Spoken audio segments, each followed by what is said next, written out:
Mari kita berdoa.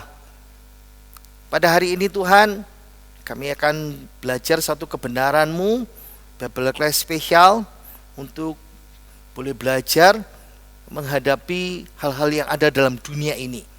Kami tahu pengetahuan manusia kami, pengetahuan sebagai anak orang percaya kami begitu terbatas, sehingga kadang-kadang kami tidak bisa menjawab atau tidak bisa mengerti atau salah mengerti, sehingga itu kami mengira itu adalah bagian dalam hidup iman kekristenan kami. Biarlah kebenaran firman-Mu hari ini boleh menolong kami untuk boleh belajar kebenaran firman-Mu dengan cara yang benar, dengan cara yang alkitabiah. Berkati hamba-Mu, berkati seluruh sidang jemaat-Mu, berkati semua anak-anak-Mu yang mengikuti secara online ini, dan kiranya Roh Kudus sendiri akan membimbing dan berbicara. Tuhan Yesus, berkenanlah Bapa di sorga. Kami siap untuk belajar dalam Bible Class spesial hari ini. Dalam nama Tuhan Yesus, haleluya, amin. Shalom. Kita akan belajar lagi hari ini satu kebenaran, pertanyaan tentang takdir. Ya, apa sih Alkitab? Apakah sih kata Alkitab tentang takdir? Saya sedikit mengingat, saya pernah mengulas ini kira-kira akhir 2019 ya, mungkin sekitar segituan, tapi dalam bentuk yang singkat. Nah, hari ini saya mau menjelaskan lebih dalam lagi, lebih jelas lagi tentang takdir. Nah, saya akan mulai dengan start. Kita lihat ya, satu iklan jadul yang seringkali mungkin kita bayangkan memang takdir itu jawaban kita. Ya, ayo kita lihat. Kenapa peti murah bisa tertangkap? Seno. Takdir, Pak. Gurunya sampai pusing, saudara. Memang takdir, Pak. Nah, memang karena sebagian besar orang Indonesia dan jangan-jangan orang Kristen juga, mereka percaya akan takdir. Nah, ini ada berita terbaru, Gubernur Ridwan Kamil ketika diwawancarai tentang pencalonan dia sebagai presiden tahun 2024, dia berkata, ya tunggu takdir saja, seperti itu. Oke, orang suka pakai ini. Nah, apakah dunia barat juga mempercayainya? Saya mau tunjukkan kepada saudara beberapa ya. Dunia barat dan timur sama saja. Ingat, ada satu lagu lawas ya, lagu nostalgia kuno yang seumuran saya, opa-opa dan oma-oma suka nyanyi. Ini Doris Day bawakan lagu Kue Sera Sera. Kue Sera Sera, whatever will be, the future's not ours to see. Kue Sera Sera. Suara saya nggak enak, saudara ya. Nah, kira-kira seperti inilah. Biarlah kue sera kue sera. Mungkin ini lagi bahasa Italia ya. Biarkan yang terjadi terjadilah. Itu masa depan tidak bisa kita lihat. Kue sera seperti itu. Nah, dalam lagu orang Indonesia, Desi Ratnasari tahun 90-an, dia menyanyi, ini judul lagu sinetron ya. Saya nggak suka sinetron, saya lagi cari-cari selain lagu Kesera, ternyata ada ya. Takdir memang kejam, lalu diganti kata-katanya. Nggak boleh pakai kata takdir memang kejam seperti itu. Ini membuktikan bahwa orang mempercayai tentang takdir. Anak muda, saya bawa anak muda sekarang. Film Endgame, The Avengers Endgame. Nah, yang di tangannya itu ada batu, Infinity Stones, Thanos, waktu, semuanya batu itu kumpul, lalu dia menjentikan jarinya. Takdir dunia ada di tangan dia. Nah, berarti dalam segala era, segala zaman, orang mempercayai takdir. Ya. Nah, pertanyaan banyak orang, nanti dijawab di belakang ya. Kalau takdir sudah ditentukan oleh Allah, perlu enggak kita berdoa? Nah, kan percuma kan kalau disuruh menjalani takdirnya Allah, buat apa kita berdoa? Masuk akal kan? Nah, apakah takdir itu bisa dirubah atau takdir mau enggak bisa berubah? Sabar, itu nanti saya jawab ya. Nah, haruskah kita mengimani takdir Allah? Nah, ingat ya, karena takdir itu kosakata yang ada, yang kita miliki seperti itu. Nah, apakah jodoh juga ditakdirkan? Nah, mungkin ini lebih panjang lagi ya. Kita bahas lagi next. Satu saat nanti kita akan bahas itu seperti itu. Oke. Kalau mau bicara soal takdir itu isu yang sangat rumit. Makanya perlu waktu untuk menjelaskan, tidak bisa dengan satu kata, oh nggak percaya, oh percaya, apa alasannya? Karena ada banyak segi yang harus kita lihat hari ini, ya. Nah, kita mulai start dengan membahas apa yang tidak diajarkan Alkitab, lalu apa jawaban Alkitab, ya. Seperti biasa, seperti itu cara saya. Nah, memang takdir itu biasanya dianggap sebagai satu rangkaian peristiwa yang sudah diatur sebelumnya dan itu di luar kendali manusia. Memang macam-macam ya. Kalau orang yang percaya Allah, manusia tidak bisa mengendalikan takdirnya. Nah, kayak seperti nyanyiannya si Doris Day, "Que sera, biarlah apapun yang terjadi ya sudah terjadi." Nah, tapi kalau misalnya kalau ceritanya Desi Ratnasari tadi itu dianggap sebagai kejam, takdir itu kejam, seperti itu. Nah, respon yang umum mereka yang percaya takdir, ya sudah pasrah, namanya juga takdir, ya mau tidak mau dijalani. Nah, jadi jika kita tidak bisa mengubah takdir, apa gunanya berupaya? Nah, seperti kesera-sera tadi itu loh, apapun yang terjadi, terjadilah kesera-sera, dan kita tidak bisa melakukan apapun untuk bisa merubahnya. Nah, saya katakan ini yang namanya fatalisme, dan fatalisme itu tidak alkitabiah, ya. Harus diingat-ingat, fatalisme tidak alkitabiah, berarti takdir alkitabiah tidak. Apa buktinya? Ya, nanti kita lihat. Gini ya, ajaran fatalisme itu ajaran atau paham atau filosofi apa sajalah, ajaran faham filosofi yang mengatakan bahwa manusia kita itu dikuasai oleh nasib, takdir. Makanya bahasa Latin itu fatum, bahasa Inggris fate, itu, dan tidak bisa diubah.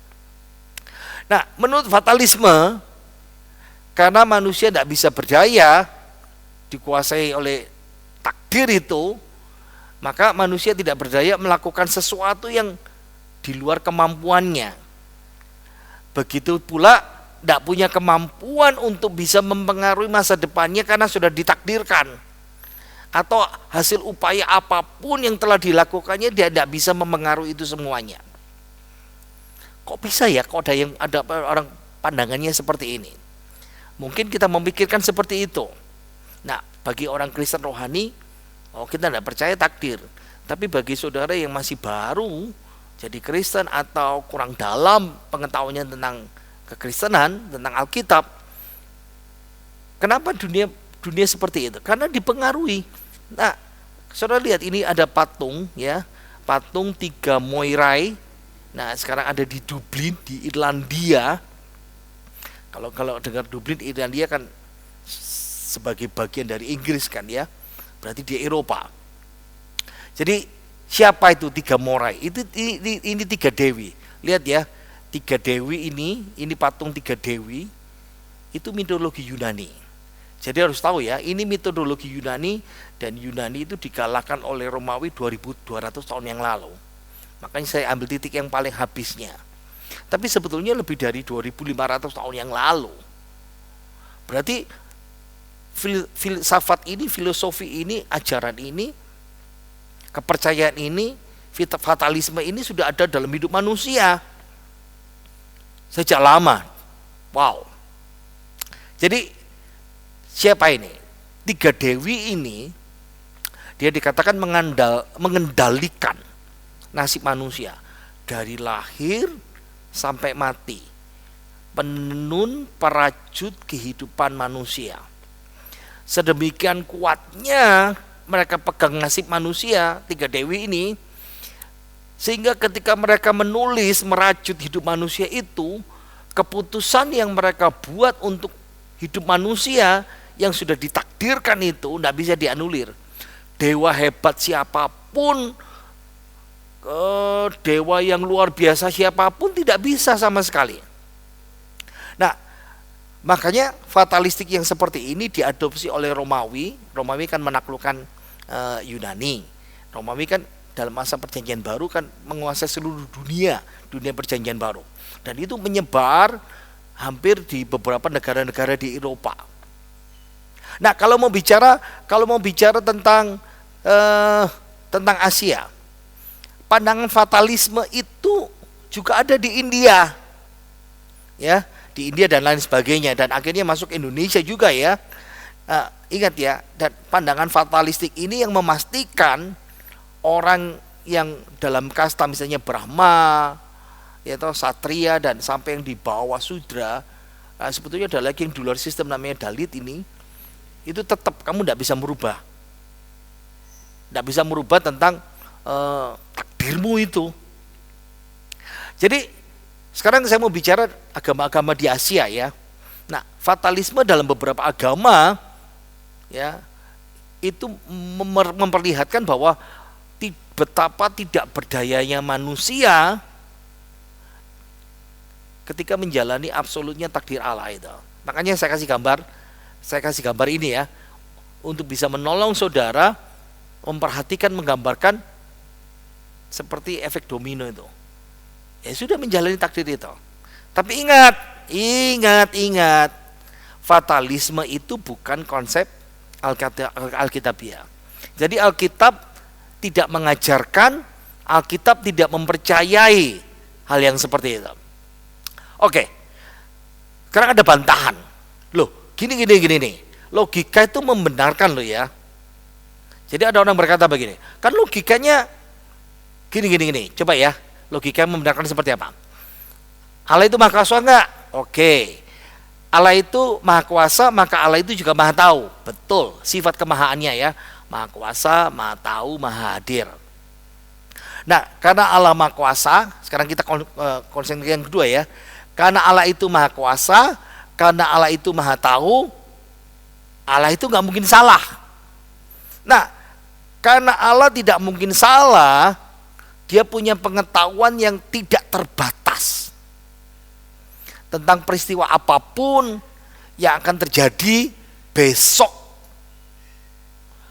Baik peristiwa itu menyenangkan sampai peristiwa yang begitu menakutkan. Wow. Berarti Allah dalam kematahuan yang tidak terbatas, dia tahu apa yang terjadi besok, padahal kita nggak tahu apa yang terjadi besok. Alkitab kan katakan begitu kan? Loh, kan Alkitab berkata begitu. Ini logikanya jalan. Masuk Pak Eko. Nah, kedua, saya kasih contoh ya. Misalnya gini, besok saya dapat hal yang menyenangkan. Oh, dapat hadiah, undian, atau ada orang yang memberikan berkat, uang, atau ada sesuatu yang menakutkan, tidak kita sukai, kecelakaan. Oh, ada orang yang bercerai. Nah, kadang-kadang kan menyalahkan takdir kan, atau masuk penjara. Nah, mau tidak mau orang dengan terpaksa harus menjalani takdir itu. Masuk. Nah, kesimpulannya, makanya logika mengatakan ini yang disebut logika takdir itu. Jadi kita ini manusia tidak punya pilihan selain menjalani yang ditakdirkan itu oleh Allah. Jadi kemudian kalau kita tidak melakukannya, kita tidak menjalani apa yang ditakdirkan Allah, berarti Allah itu tidak maha tahu. Allah itu tidak maha kuasa. Memang logikanya jalan ya. Atau peristiwa itu memang harus sudah terjadi besok atau masa depan. Jadi manusia tidak mungkin memiliki kehendak bebas untuk memilih, sehingga tidak bisa memilih, harus menjalani. Kalau bicara logika ini masuk, pasti masuk. Tapi ingat, Fatalisme itu bukan konsep Alkitab. Lalu kita tanya, lalu jawabnya gimana? Ini yang paling pusing kan? Nah, sekarang jawabannya ini. Memang Allah itu Maha tahu, ya. Kalau dia Maha tahu, Maha kuasa, Maha hadir, kita bicara Maha tahu dulu ya. Allah pasti tidak mungkin salah, betul. Tapi harus diingat, kalau ini jawaban kita ya terhadap logika tadi itu. Kalau Allah Maha tahu, bisa tahu peristiwa apa yang terjadi besok, maka manusia tetap bisa memilih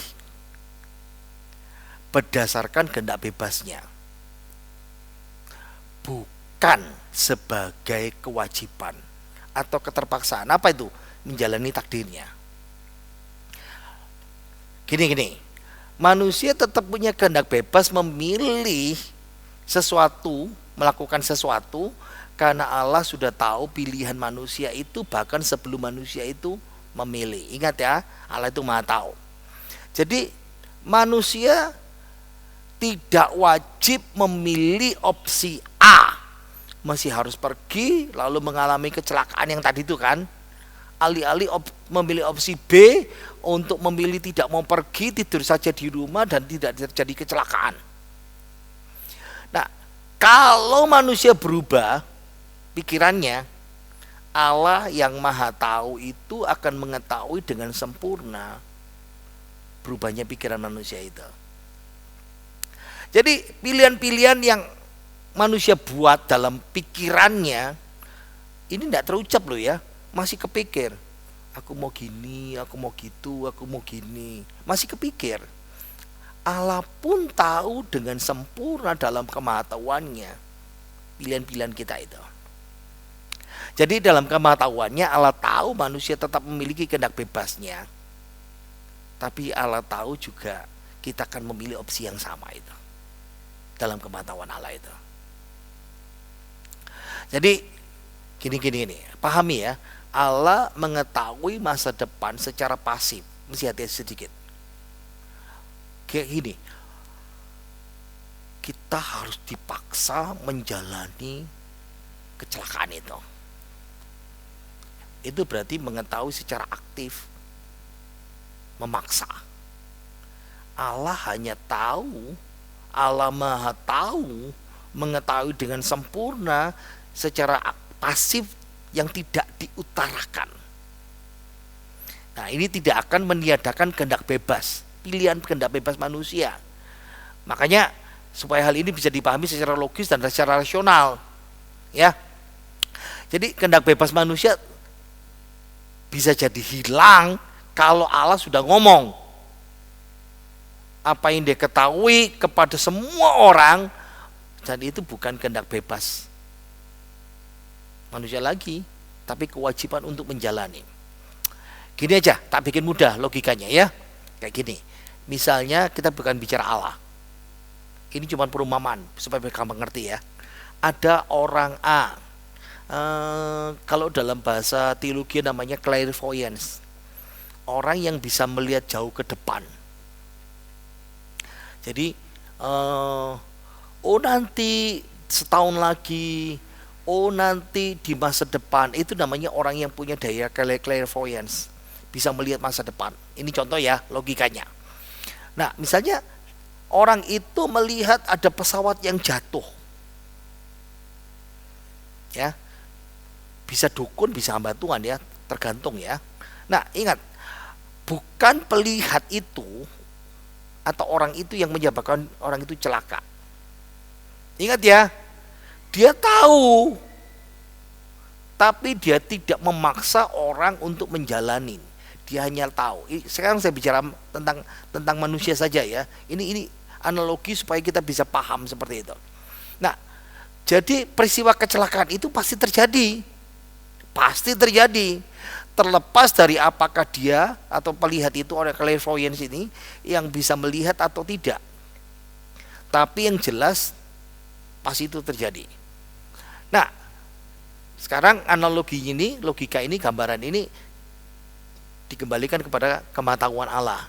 Makanya saya katakan kemahatauan pasif yang tadi itu. Jadi kemahatauan Allah yang bersifat pasif, dia tidak ikut mencampuri satu peristiwa secara aktif, terlibat, memaksa. Berarti Allah itu tahu akan sesuatu, tapi tidak meniadakan kehendak bebas manusia. Saya rasa ini lebih mudah untuk bisa mengerti. Jadi yang membedakan adalah, nah sekarang ingat, Allah kita ini punya sifat maha ya, maha tahu tapi juga maha hadir. Nah ini kalau maha hadir berarti bicara soal dimensi waktu. Apalagi, pelan-pelan, lihat ya. Kita bicara soal penciptaan, kita tidak pernah ada dalam penciptaan ya. Allah menciptakan langit dan bumi, 6 hari, hari ke-7 istirahat, bumi diciptakan, lalu nenek moyang kita, Adam dan Hawa ya, bukan monyet kata evolusi ya. Saya tidak percaya evolusi. Nah, di sini manusia jatuh dalam dosa, nenek moyang kita Adam dan Hawa jatuh dalam dosa. Nanti saya kasih contoh lagi, dikeluarkan lagi contoh ini. Lalu 2000 tahun yang lalu Yesus menebus dosa manusia dan kita sekarang hidup di 2021. Nah ingat ya, kita manusia terbatas. Saya lahir tahun 1970, saya sekarang tahun 21. Saya tidak tahu saya meninggal tahun berapa. Saya terbatas oleh dimensi waktu, saya terbatas oleh juga dimensi ruang. Saya hanya menjalani urutan waktu, detik waktu, perjalanan waktu, sejarah waktu. Tapi Allah tidak. Allah bisa berada, lihat, sebelum penciptaan, di masa kita ini sekarang, di masa Adam, di masa akan datang akhir zaman, secara bersama-sama. Nah, itu dimensi waktu dan ruangnya ya. Jadi kemahatauan Allah, kemahadiran Allah, dia mengetahui segala peristiwa, baik yang terjadi dahulu zaman Adam, zaman penciptaan, bahkan sebelumnya kekekalan. Di masa kini 2021, di masa datang nanti 2025 sampai tidak tahu tahun berapa lagi kekekalan.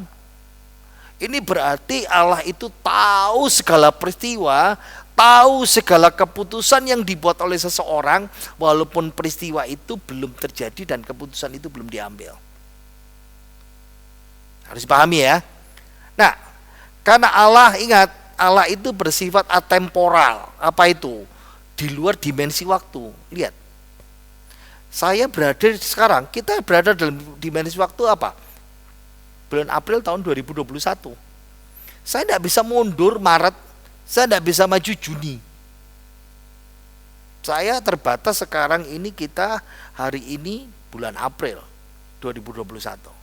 Tapi Allah tidak seperti itu. Saya di tempat sekarang, di gereja, dalam perekaman, saya terbatas waktunya, tempatnya, dimensi waktunya, dimensi ruangnya, di sini. Tapi Allah nggak seperti itu. Allah sekarang ada di sini, Allah sekarang ada di tempat saudara, Allah ada di mana-mana, tapi dia tetap satu. Bukan segala sesuatu adalah Allah, itu panteisme. Saya balik lagi ya. Nah, karena Allah itu bersifat atemporal, maka Allah mengetahui segala sesuatu tentang hidup manusia. Apakah orang itu mau tunduk kepada Allah atau tidak kepada otoritasnya? Ini secara logika, ya, secara logika. Nah sekarang kita melihat jawaban Alkitab. Nah kalau mau bicara soal takdir tadi itu, karena kita tidak percaya takdir, mungkin lebih baik kita berpikir berpakai bahasa namanya predestinasi, pilihan Allah. Lihat ya, benar sekali bahwa ketika Allah menciptakan alam semesta alam ini, dia memilih menciptakan alam semesta ini. Tidak ada yang kasih tahu. Lihat ya, balik lagi yang tadi itu loh. Ini loh, siapa yang kasih tahu Allah untuk menciptakan? Tidak ada. Tidak ada siapa-siapa. di kekekalan, lihat ya, di kekekalan ini Allah memilih menciptakan alam semesta dan manusia. Balik lagi di sini ya. Jadi benar sekali Allah memilih untuk menciptakan alam semesta, dan siapa yang tahu? Apalagi menciptakan kita. Lalu lahirlah Adam dan Hawa, diciptakan Adam dan Hawa, dan terus dan lahirlah Yonatan. Allah memilih untuk Yonatan dalam keluarga Yosef Sucahyono, dalam ras tertentu, dalam status tertentu. Dan itu bukan pilihan Yonatan. Itu pilihan Allah, itu bukan pilihan manusia. Di satu sisi, kenapa seperti ini bicara soal kedaulatan Tuhan dan kemahatauan Tuhan. Dan sisi manusia, karena manusia tidak bisa berkuasa, tidak maha kuasa menciptakan dan memilih untuk dirinya sendiri. Dan itu sebabnya karena keterbatasan manusia, keterbatasan kita, yang tadi itu, yang ini loh. Itu sebabnya dalam Pengkhotbah pasal 3, Allah memilih untuk menentukan kapan kita lahir, hidup, sampai kematian. Itu pilihan Allah. Tapi ada embel-embelnya. Jangan bilang ketika menjalani hidup ini, ingat, memang Allah yang menentukan. Yonatan lahir, papanya siapa, mamanya siapa, keluarganya siapa, statusnya siapa, rasnya apa. Tapi jangan pernah berkata, ya sudah takdir Allah, kita jadi miskin, ya miskin selamanya. No way. No way. Dan juga tipuan rohani, ya. Miskin itu suci, kaya itu duniawi atau berdosa. Salah besar. Ada banyak orang-orang kaya yang dipakai Tuhan di Alkitab. Ada banyak juga orang miskin yang membenci Tuhan. Nah, jawabannya salah satunya adalah, ingat, jangan berkata bahwa sudah takdir Allah untuk jadi miskin. Banyak ayat Alkitab.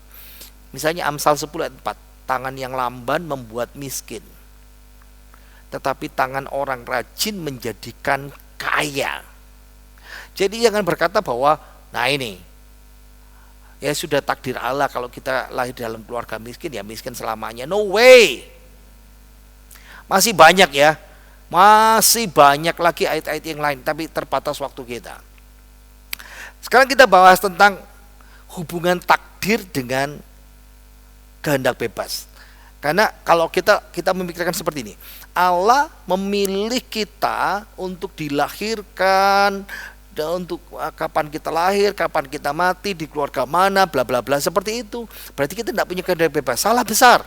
Makanya jawaban takdir itu tidak bisa singkat. Karena apa? Kita punya namanya kehendak bebas. Jadi harus dipahami ya, hubungan takdir, nasib dengan kehendak bebas kita. Alkitab mengajarkan kepada kita, dengarkan baik-baik ya, bahwa manusia diciptakan dengan kemampuan moral untuk memilih. Makanya saya kasih jalan ini, gambar ini. Mau hidup jalan belok kiri, jalan belok kanan, mau jalan lurus. Tapi pilihan moral itu harus bertanggung jawab. Dan bertanggung jawab atas pilihan yang kita ambil. Mau kiri, mau kanan, mau lurus. Walaupun Allah yang memilih kita untuk dilahirkan sampai mati, di keluarga mana, tapi Allah dalam hidup kita, dia memberikan pilihan moral, kemampuan moral untuk memilih. Nah makanya, jangan berkata Adam dan Hawa ditakdirkan berdosa. No, salah besar. Kejatuhan manusia Kejadian pasal 3, Adam dan Hawa, dosa saudara dan saya, kita berdosa, itu bukan takdir. No, salah besar. Seolah-olah Adam dan Hawa itu korban, tidak berdaya terhadap Allah yang menjadi dalang tragedi itu. Ya, salah besar kalau kita berkutat dalam dosa, jatuh dalam dosa dan berkata, ini takdir Tuhan. No, itu kehendak kita. Jadi sebaliknya Adam itu punya kemampuan untuk memilih. Kalau, ingat ya Tuhan berkata, semua buah dalam taman ini boleh kamu makan buahnya, kecuali buah pengetahuan baik dan jahat. Kalau kamu makan, kamu akan mati. Nah, kalau mereka taat, dapat berkat, hidup kekal. Tapi kalau taat, melanggar, dapat hukuman, dapat kutuk, dapat dosa, dapat kematian. Jadi mereka sudah dikasih tahu akibat pilihan mereka sebelumnya, dan mereka dituntut pertanggungjawabannya, makanya diusir dan mendapat hukuman. Dan itu sebabnya Alkitab berkata, karena dosa Adam dan Hawa itu, makanya kita mati. Ya, mati di hadapan Tuhan. Nah, tema pertanggungjawaban kita atas pilihan kita, kehendak bebas kita ini berlanjut di sepanjang Alkitab. Ayo kita lihat ya, Amsal 22 ayat 8a. Orang yang menabur kecurangan akan menuai bencana. Nah, kalau kita curang ya terima bencana. Dalam jeripaya ada keuntungan. Dalam kerja keras. Tapi bacot doang, tetapi kata-kata belaka mendatangkan kekurangan saja. Ngomong doang, ngomong tok, tidak ada apa-apanya. Makanya ingat tadi itu ya, jangan menuduh Tuhan sudah takdir miskin selamanya. Roma 13 ayat ketiga. Maukah kamu hidup tanpa takut terhadap pemerintah? Perbuatlah apa yang baik dan kamu akan beroleh pujian daripadanya. Ingat ya, kalau kita tidak taat, melanggar hukum, misalnya korupsi, mencuri, membunuh, konsekuensinya dihukum. Nah, jangan bilang ini takdir, salah besar. Ini sengaja saya tutup namanya, ya. Ini di CNN, lihat ya, dia korupsi, dia masuk penjara, itu pilihan berdosa. Pilihan manusia, ini bukan takdir. Tapi dia berkata vonis 8 tahun penjara memang takdir Allah. No. Jangan menuduh takdir, kehendak Allah, predestinasi, ketetapan Allah itu sebagai tameng kita terhadap dosa kita. Nah, seringkali ketika Alkitab membahas tentang nasib, yang sedang dirujuk adalah nasib yang didatangkan atas orang itu, atas dirinya. Banyak orang yang hidup sebagai seteru Kristus, salib Kristus, musuh Kristus. Kalau memusuhi Yesus, berarti kesudahannya apa? Neraka. Selesai.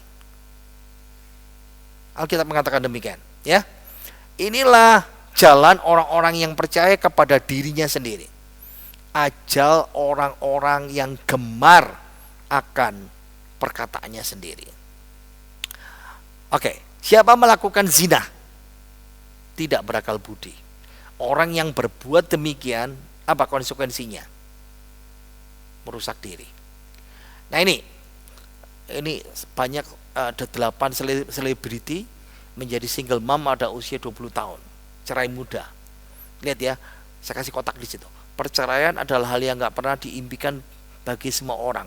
Namun kadang takdir berkata lain. Berarti harus menjalani takdir itu. No. Bercerai itu pilihan manusia berdosa. Bukan takdir Allah. Jangan tuduh takdir, kehendak Allah, predestinasi, ketetapan Allah sebagai tameng dosa itu. Dengarkan baik-baik, berkali-kali saya katakan. Mereka, kata Wahyu, ini penghakiman terakhir takhta putih besar, mereka dihakimi masing-masing menurut perbuatannya. Jadi kita berdosa ya sudah, karena kita memilih untuk berdosa. Kita tidak bisa nuduh takdir, kehendak Allah, predestinasi, kehendak Allah, ketetapan Allah. Oh, ini misalnya, ini ada pembunuhan ya. Delis yang mati di tangan ayah kandungnya. Lihat ya, koran Tribun. Takdir Delis yang harus mati di tangan ayah kandungnya. Wow. Ingat, membunuh itu pilihan, berdosa manusia. Memilih untuk membunuh dan berdosa, itu berdosa. Bukan takdir Allah. Jangan menuduh takdir, jangan menuduh kehendak Allah, jangan menuduh predestinasi, jangan menuduh ketetapan Allah sebagai tameng itu. Dengarkan ya. Nah, jadi jatuh dalam dosa itu keputusan kita. Yakobus dengan jelas ya bicara perjanjian baru. Apabila seorang dicobai, janganlah ia berkata, pencobaan ini datang dari Allah. Sebab Allah tidak dapat dicobai oleh yang jahat, dan ia sendiri tidak mencobai siapapun. Tetapi tiap-tiap orang dicobai oleh keinginannya sendiri, karena ia diseret dan dipikat olehnya. Paham ya? Adalah menarik bahwa banyak orang yang memilih untuk berdosa tapi terganggu oleh akibat negatif dosa mereka. Versi bahasa Indonesia masa kini ya, Amsal 19 ayat ketiga.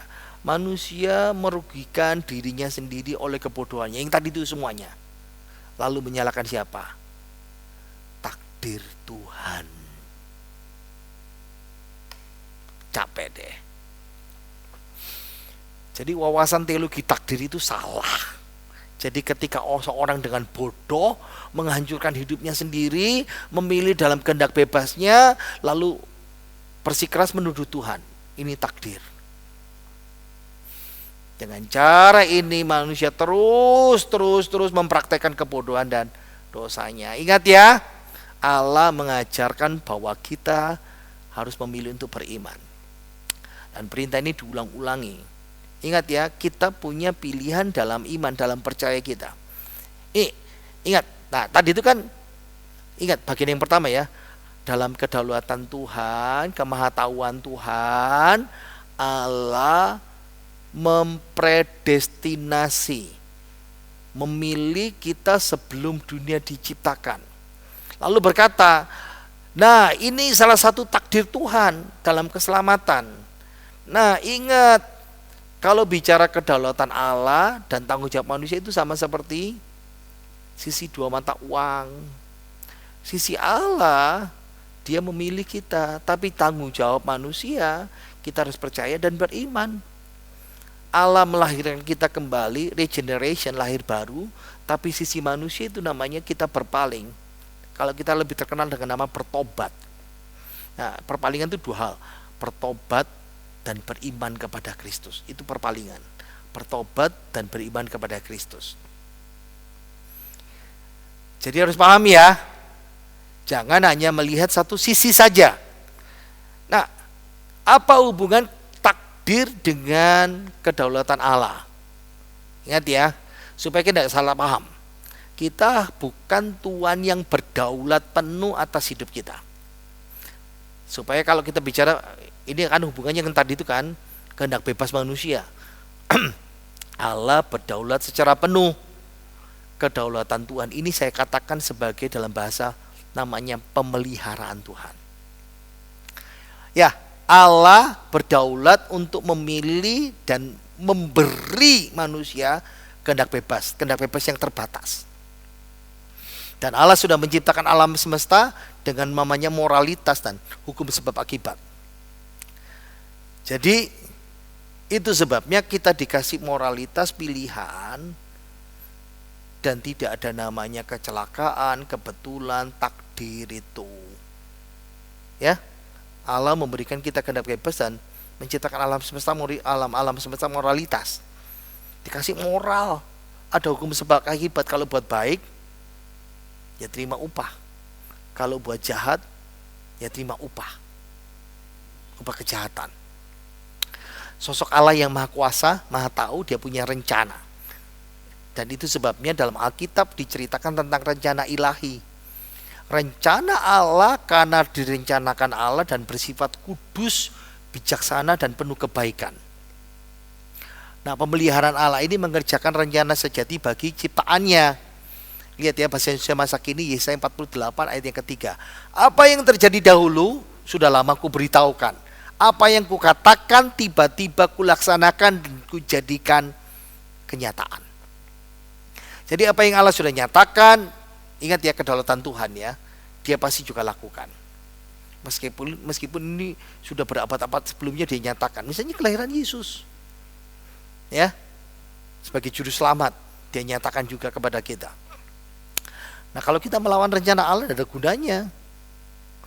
Dan ingat, tidak ada hikmat dan pengertian dan tidak ada pertimbangan yang dapat menandingi Tuhan.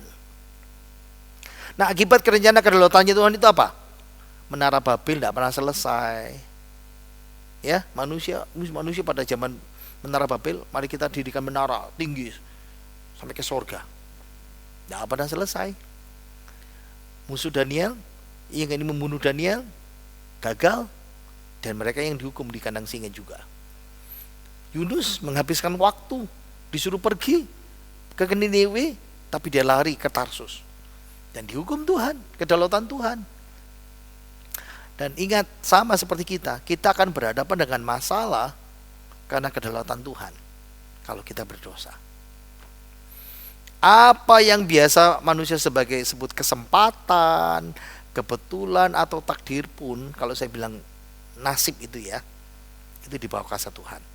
Ingat khotbah saya dulu, undi dibuang di pangkuan, tetapi setiap keputusannya berasal daripada Tuhan. Dengan kata lain, Allah tidak akan lipat tangan, diam diri. Dia mengurusi dunia. Segala sesuatu yang terjadi di dunia ini dibuat sesuai dengan rencana Tuhan. Kejahatan itu ada, tapi tidak boleh merusakkan pemeliharaan Allah. Bahkan ingat ya, lihat, Allah pakai manusia berdosa. Kalaupun ada raja lalim, apa bisa? Misal katakan ini, hati raja seperti batang air. Makanya saya kasih gambar sungai yang berkelok-kelok, itu batang air. Hati raja seperti batang air di tangan Tuhan. Dialirkannya kemana ia inginin. Wow. Allah bekerja sama orang Mesir di kitab Keluaran, Artasasta. Saya lagi baca ini ya, minggu-minggu ini kitab Esra.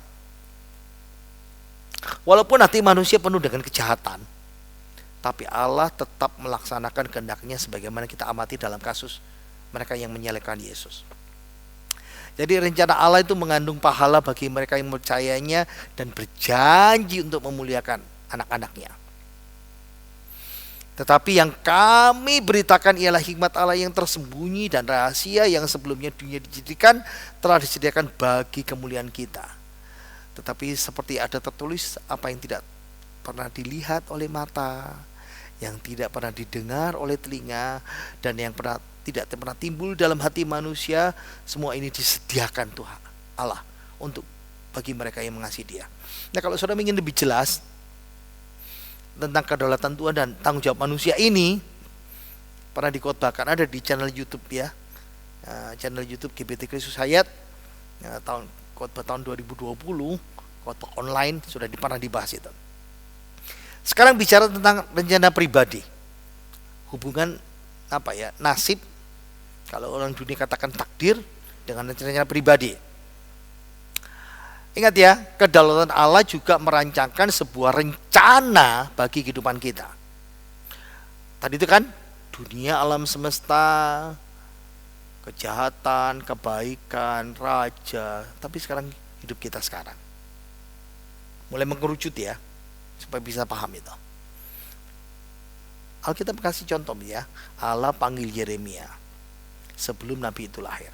Ini gambar bayi, proses sampai dia jadi rupa bayi yang hampir dilahirkan. Ini kata Alkitab. Yeremia 1 ayat 4 dan 5. Firman Tuhan datang kepadaku, bunyinya, sebelum aku membentuk engkau dalam rahim ibumu, aku telah mengenal engkau. Dan sebelum engkau keluar dari kandungan, aku telah menguduskan engkau.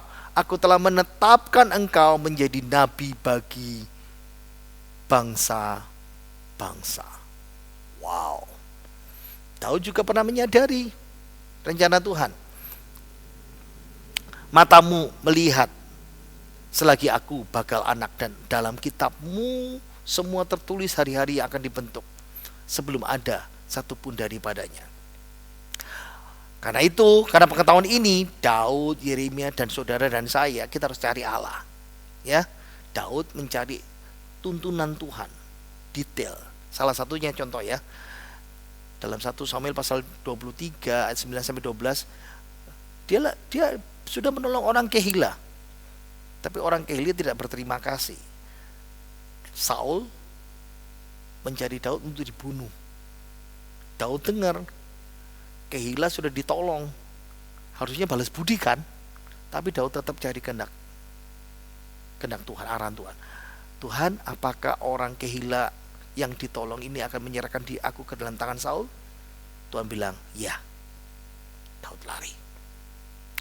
Jadi harus kita terapkan ya.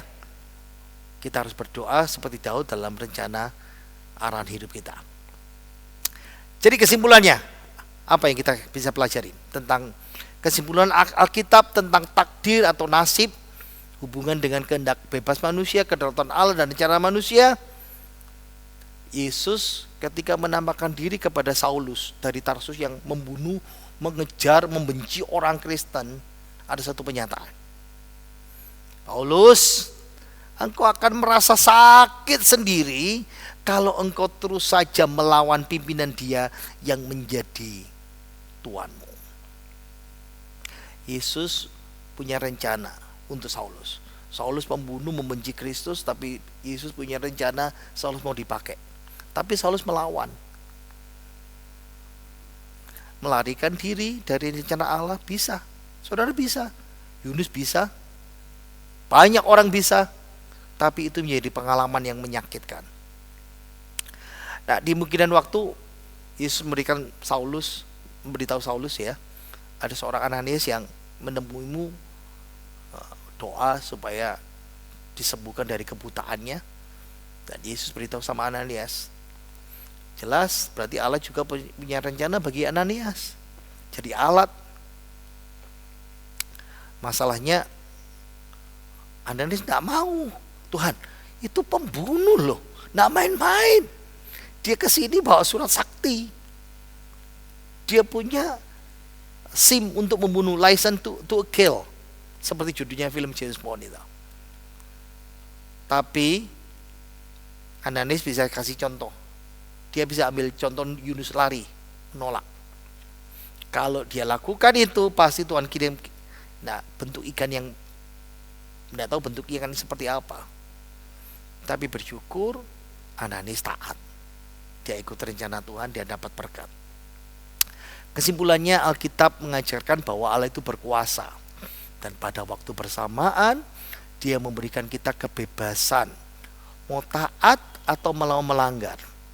Dan ada beberapa hal yang Allah lakukan hanya sebagai jawaban doa yang kita panjatkan. Jadi Allah memberkati mereka yang taat dan sabar dengan mereka yang melanggar. Ya, kadang-kadang pelanggaran itu terlihat seperti lalai ya. Tapi Allah punya rencana bagi kehidupan kita, yang sudah menyediakan sukacita dan kemuliaan baik di dunia ini maupun di sorga nanti. Mereka yang menerima Yesus sebagai juru selamat sudah terima rencana Tuhan, kata Yohanes. Dan mulai dari titik ini, ketika kita percaya Yesus, kita mengikuti Allah kita langkah demi langkah, doa minta tuntunan Tuhan. Hindari penyimpangan dosa. Kalau berdosa, datang minta ampun.